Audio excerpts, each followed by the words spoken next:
Hey guys, welcome to MadTech. Today we'll be learning how to change username in Picsart, and now let's dive right in. Now to change username in Picsart, first open up a Picsart app on your phone. And after opening a Picsart app, guys, you land on this interface, which is the home interface of Picsart. Now in order to proceed to change your username in Picsart, you can see after landing on this home interface, at the bottom right corner of the screen, you can see there is a profile or a person icon available for us. Tap on the person icon or profile icon at the bottom right corner of the screen and you land over here on this interface. Now in order to change your username, tap on the pen icon at the top left corner of the screen. Tap on the pen icon at the top left corner and you land on this interface where you'll be able to change your username by tapping on the username box over here. You can see this is my username currently.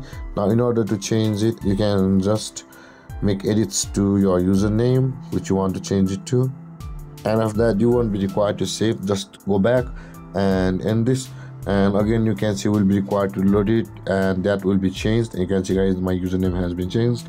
And this way, guys, you will be able to change your username in Picsart. And if you have any confusions or questions regarding the topic, feel free to comment in the comment section below, and don't forget to like, subscribe and hit that bell icon for more videos. Thank you for watching, guys. Peace.